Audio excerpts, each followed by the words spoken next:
And then suddenly it dawned upon me that actually this was not my scooter. I drove somebody else's scooter the whole morning.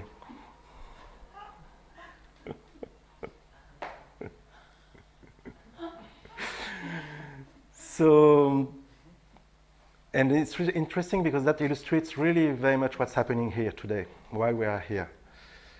Because actually, if I recall the sequence of events, going to the parking, picking up a scooter, which I thought was my scooter, I saw a scooter that was about the same color. There was a Ganesh sticker in front, but I guess there are many Ganesh stickers all around the place here.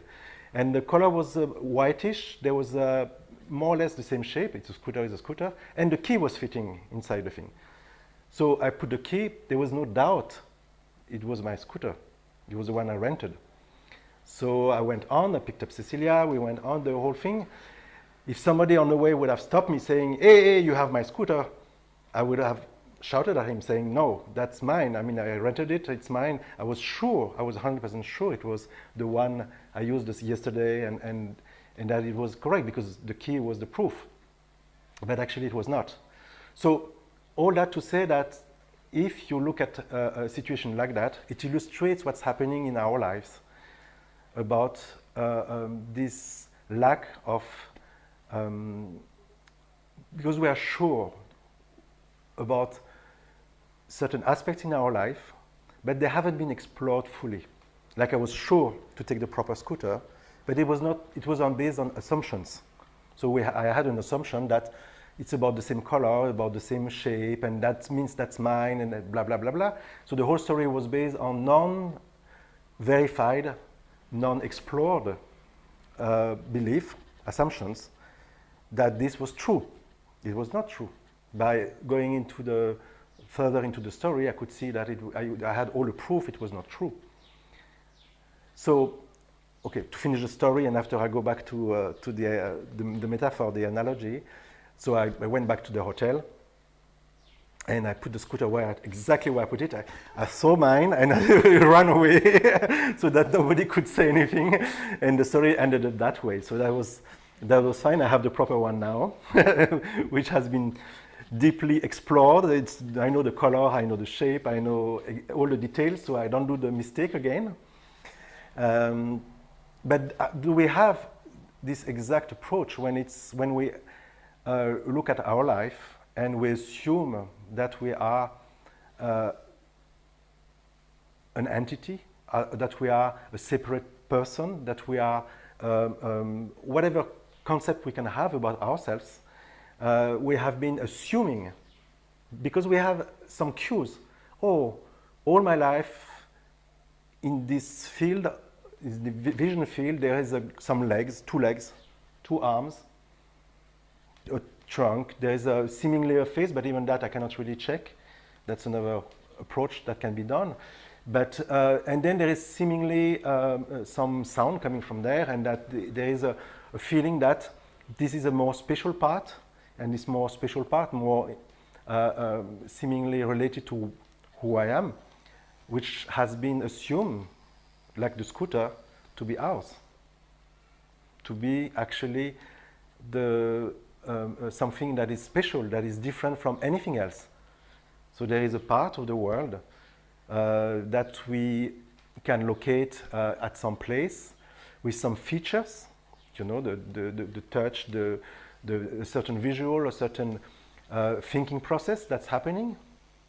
Maybe in our head, maybe not, because that has not been verified. And then without exploring in the detail, without doing really this deconstruction, the very well-known neti-neti of the tradition, we assume our whole life that we know who we are, and that it's obvious and that it doesn't need to be verified. Like for the scooter, it was obvious for me. I would have vouched 100% it was the scooter I rented because I was sure. It was just a lack of focus, lack of attention into the details. And if you look at our life, what we take ourselves to be has been, because it's been there all the time, has been assumed so strongly to be ourselves that it doesn't need to be verified anymore. There is a kind of trick that's going on all the time that says, obviously it feels like this part is me and this part is not me. What is the mechanism? Which criteria do you use for that?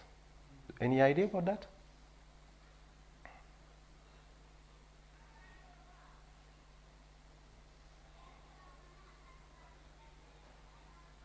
Five senses. Okay, 5 senses. But 5 senses, if I use the 5 senses, this cushion is, could be very much giving some information visually. I could touch the cushion. I could smell the cushion if it's if it's not if it's smelling good or bad, whatever. I mean, there is a lot of information that comes. It doesn't say that the cushion is me. It's a sensory information that comes, and this is also sensory information that comes. What's the difference between the cushion and this arm? It seems closer. Okay, there is a matter of distance. Okay, there is some closer objects and further objects. But how, because it's a concept, then we say, oh, everything that's close, it's myself. Everything that's far, it's something else. So the chair is myself today because it's very close to.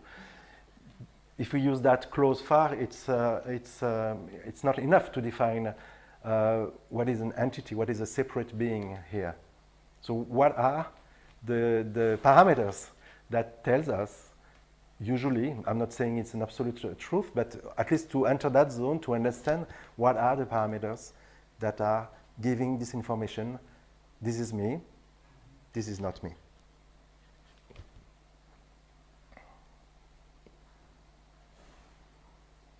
But it doesn't move when my arm. Exactly.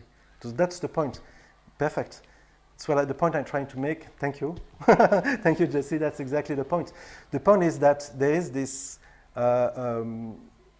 information that is an extra information that we need to explore now, if it's true, which is, it seems that though we have all the senses that give information from everywhere, including what is close, what is far, what is different, because there's a sense of touch.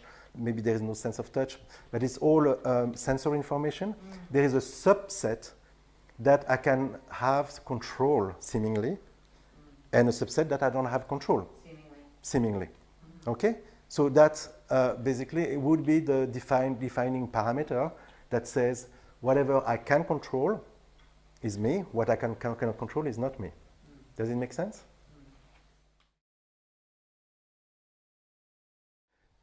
There was this information, and I'm not saying it's the only one, but it was crucial in my own discovery that this sense of the control, I can raise my arm, is defining that part of the world. Though it's a sensory information, it could be touch, it could be visual, it could be smell, it could be anything.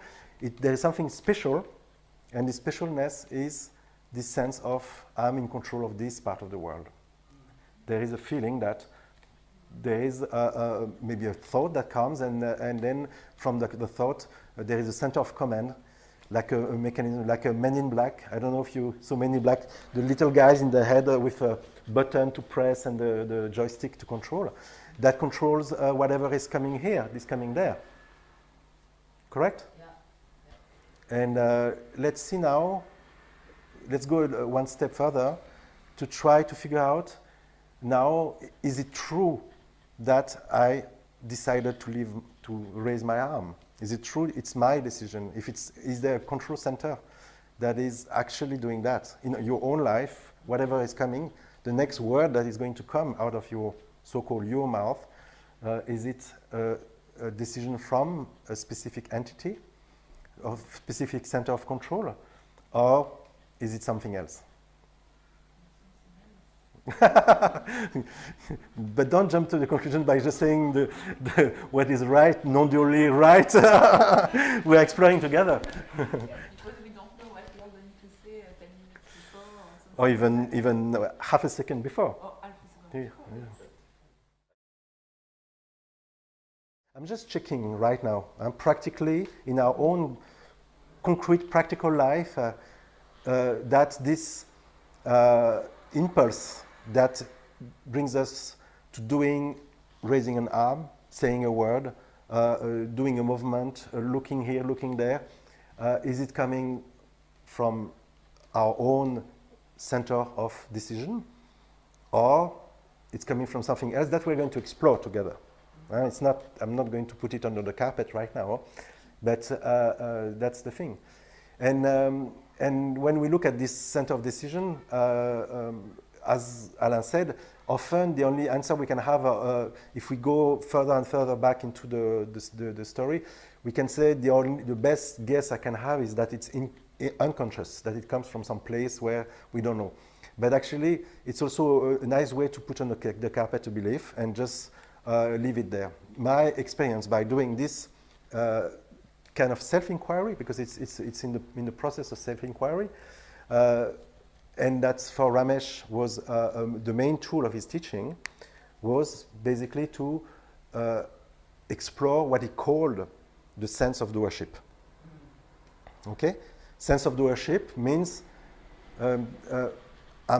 is there a separate entity here somewhere in the body, in the head, like Men in Black,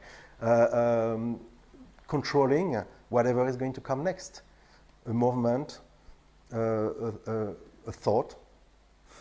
So if you want to go into the scientific part, there is a lot of studies done on the neuroscience showing that any next action or any thought, anything that comes seconds after there is a shift in the brain, saying that's going to be the next action, and then several seconds after there is this information.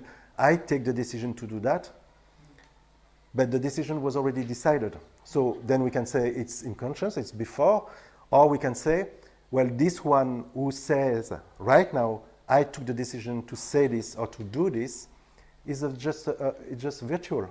It doesn't exist.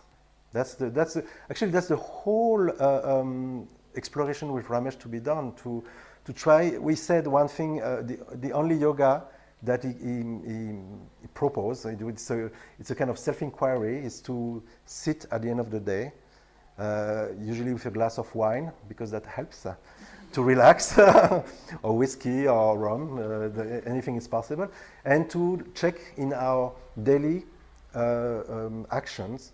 Most of the time we can see that the decision came from whatever context and it was not really our decision, but some of them feel very intimate, very our action.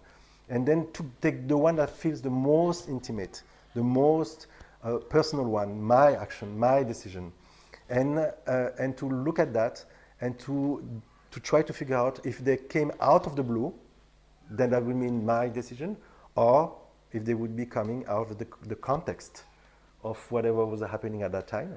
That means the context of all the input of the environment, what came just before, what came before, what, etc. And to see that actually this environment, and we can go really, really, really back, because it's to exist, something else needs to exist, and we go back to the dinosaurs, and we go back to the Big Bang, and we can go. Everything needs to kind of cooperate for one decision to be taken, for one action, for one word to come out.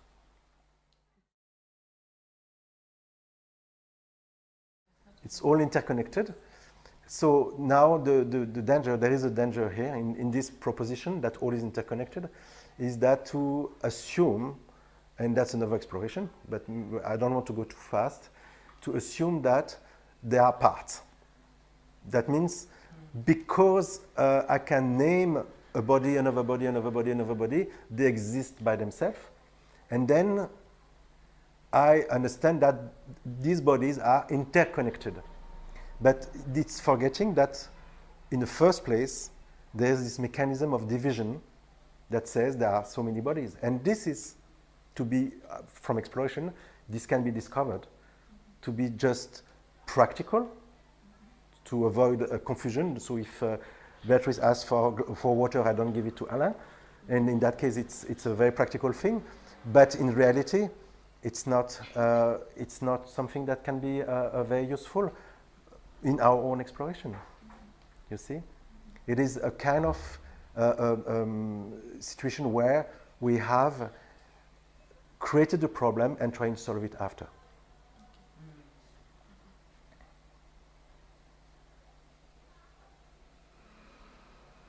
It's giant implication.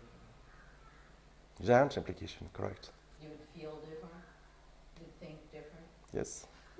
Well, Act different. so that's the point.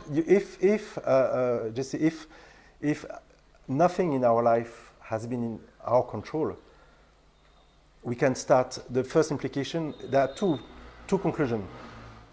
First conclusion that would be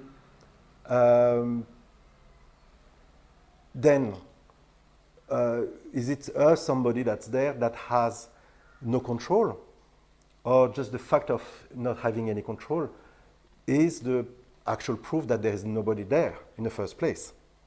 That's the first implication.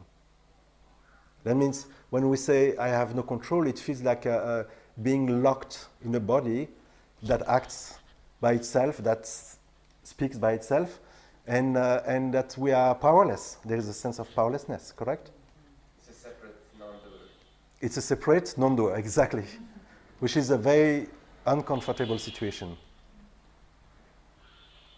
It is discovering, oh, I'm not the doer of my action. But is it true? Is it the way it works?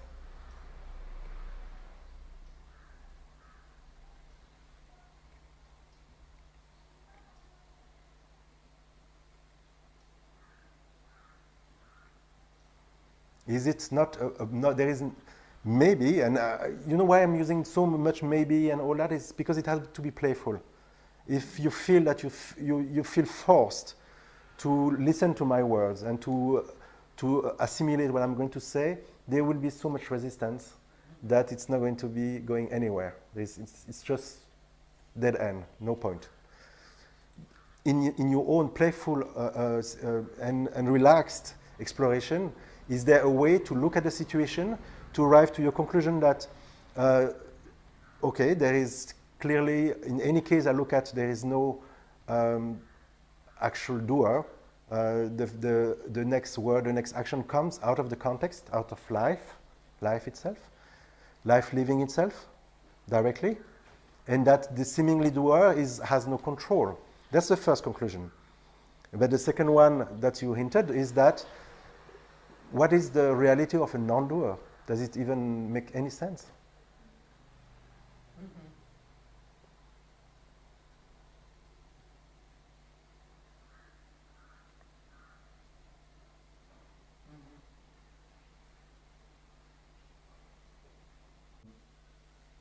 The second implication is that if we arrive to this conclusion that maybe from the first implication, the one that we call the non-doer doesn't exist, it's irrelevant. It has never been really there, just as a virtual point, as a specific angle into life, but not as an entity as such, as a separate being, myself. Okay? That's the first thing. And the second thing would be that, but then if this gremlin that's there, that has been discovered to have no power, or even no existence, really, if this gremlin is not really there, and so how can I change my life? You said, oh, then my life will be changed.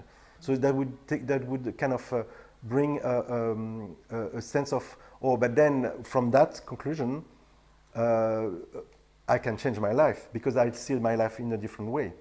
It's true that life will be seen in a different way, but that life changes or not is again not in your control. Yeah.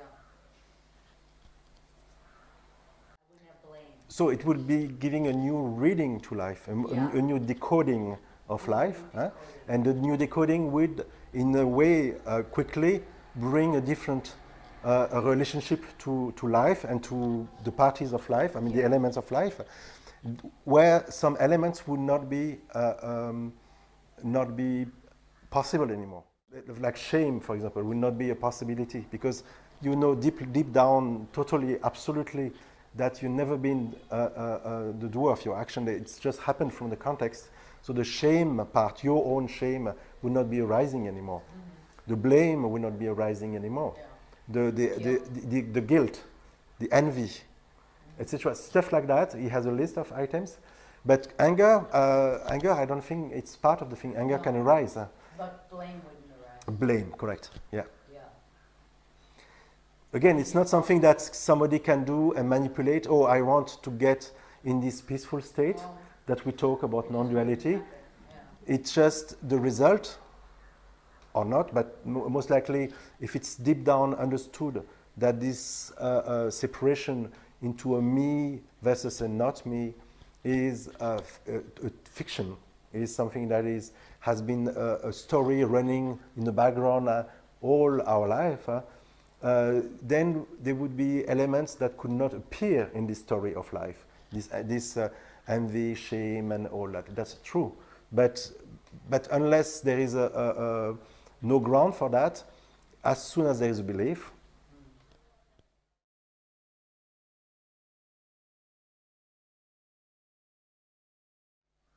So we can be more free. so the thing is that I understand what you're saying, but in your sentence there is a kind of assumption that there is still some part that can be freer or more free than before. Yeah. But the freedom that's pointed here is not about getting something that is different, that is better, that is freer. It's to remove the part that is blocking the natural flow of life, and it cannot be anymore said that I am more free, because in that sense it would just create again the division and say, well, the division is there just to see that it is more free. Yeah.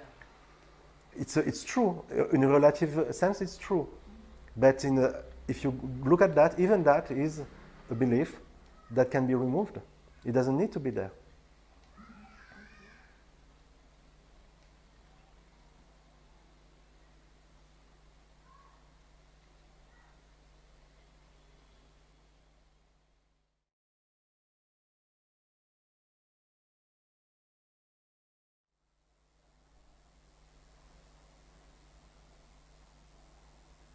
So the first, it has to be your answer. I cannot bring it is a live answer that comes from our own experience. But elements can be given, pointers, which are not true by themselves, but can give a kind of sense of why it's happening. It relates somehow to what we just said before. Why it's happening? The first answer we can give is that because of this unexplored part of the story, like the scooter I explained just before in the morning, I didn't explore properly the thing. I assumed to be that way, and actually in reality it was not, and I was totally wrong. But it felt very true as long as it was not explored. So if we don't have this exploration that happens in our life, for who we really are, there is always aspects that seem to be true. Yeah, okay, when I work, when I drive, there is a sense of space, of flow and all that, but then it comes to something that feels more constricted, but this constriction is just the outer expression of our beliefs. It's nothing more than a thought. Outer expression of our belief. It's pretty good. Thank you.